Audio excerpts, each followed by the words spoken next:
In this video, I'm gonna show you how literally anybody can go to college 100% completely for free. And with this video, I know exactly what I'm talking about because my fiance did this exact strategy and got her a complete bachelor's degree in nursing, and we didn't pay one single penny. I'm not even joking, not one single penny.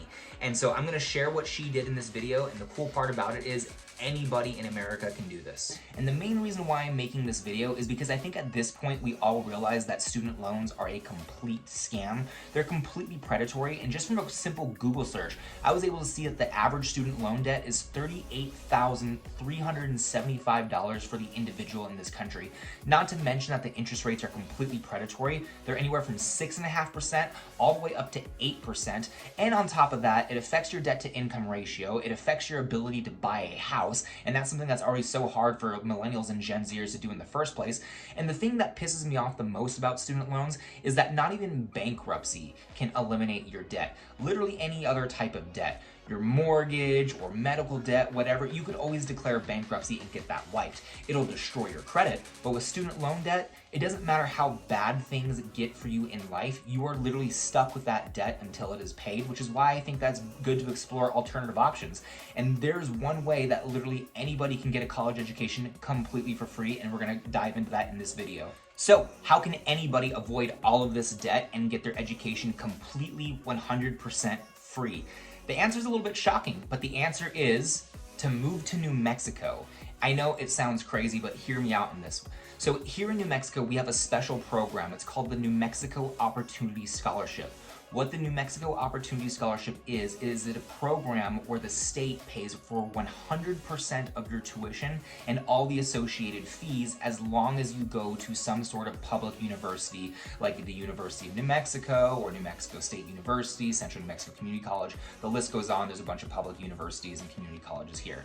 They will literally pay for you up to your first bachelor's degree to get for free. So if you're looking for a graduate degree program, some masters or doctorates, this isn't going to help you. But if you're looking to get a bachelor's degree or something less than that, like a trade certificate or an associate's degree, yes, here in the state of New Mexico, they will literally pay for 100% of the cost for you to go to school. Now, in order to qualify for the New Mexico Opportunity Scholarship, there are just a small handful of litmus tests that you have to pass, but they are relatively easy to pass. The first one is you have to be a New Mexico resident. Obviously, this is a New Mexico-based program, but just because you live out of state or you're in a different part of the country doesn't mean that you can't become a New Mexico resident.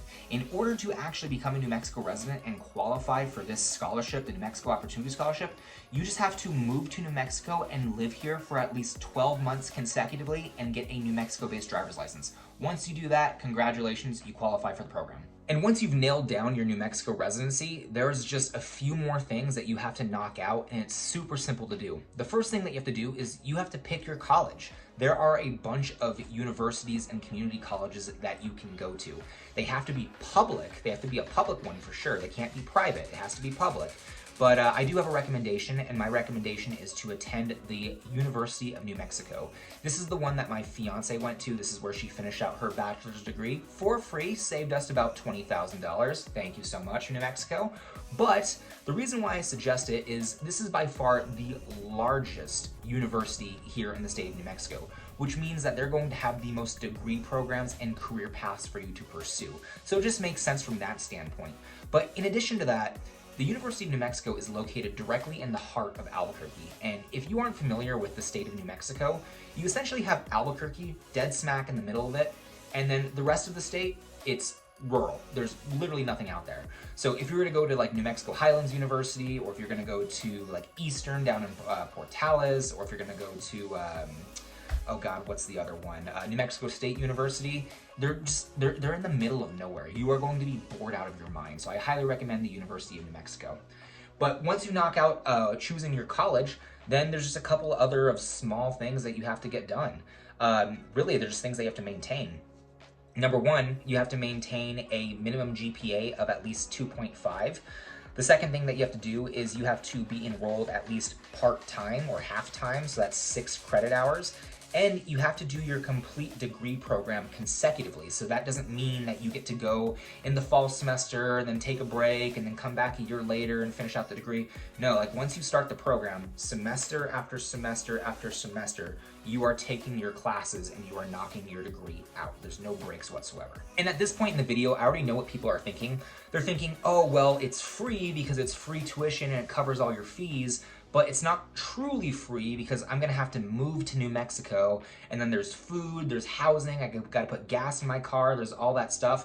But I'm gonna help you out and kind of give you like the basic rundown of some living expenses. And on top of that, this is New Mexico. We are handing out welfare like nobody's business. So chances are you're gonna be a broke college student and you could probably sign up for some of these welfare programs and really lessen the blow of your move here. The first biggest expense that you're gonna have by far is housing. Now, I do not recommend buying room and board from the university. So if you're gonna go to the University of New Mexico, for example, if you're gonna do room and board, it's expensive. And I get it. If you want to pledge a frat and like live on campus and all that stuff like that, you know, more power to you.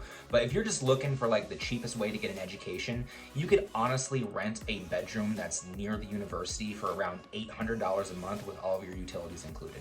Another huge expense is the cost of health insurance. I mean, we do live in America. Health insurance is really expensive. If you're under the age of 26, there's a good chance that you're already going to be on your parents' health insurance plan.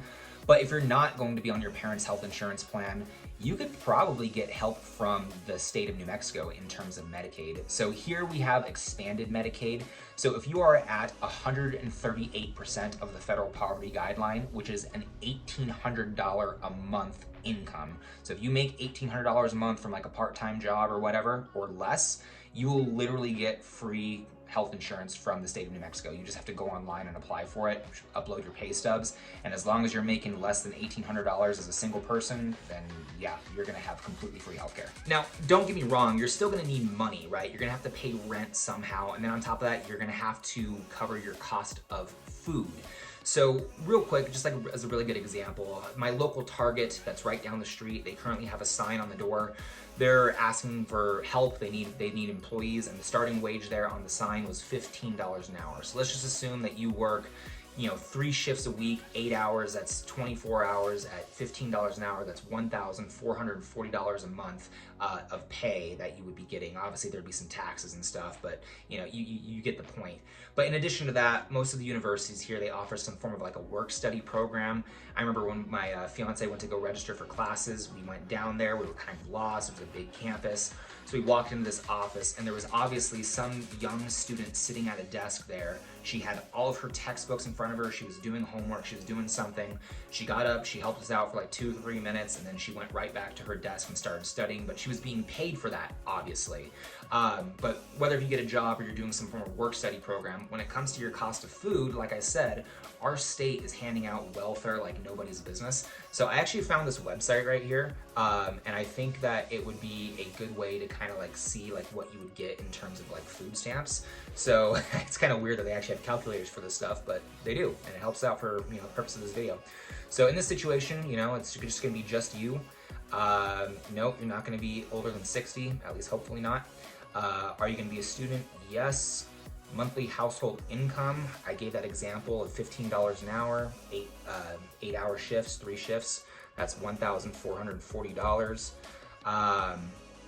And then monthly household income from other sources, let's say it's $0, you don't have parents giving you any money. Monthly dependents, let's just assume that you don't have any kids, you're not paying child support.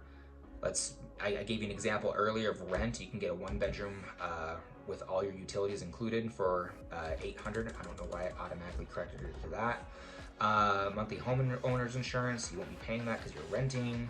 No, you're not homeless, and all your utilities would probably be included for that cost. You have to pay for your cell phone, obviously. And then let's just assume that you don't have any kids, you're not pregnant or anything. So you click that. Here in New Mexico, you would get $121 a month. So that's kind of like the point that I'm trying to make here, guys. Like it's relatively simple here to live. Like $121 a month, if you shop at Walmart, you could probably make it buying ramen noodles and eggs and all that stuff. Now, another thing to point out is this only covers your tuition and it covers your fees. It does not cover your books or your other living expenses. In terms of books, what my fiance did and what helped out like crazy was do not buy anything from the school bookstores. They had these insane markups. We were able to go and rent e-textbooks for like 20 to like 50, sometimes like the most $100.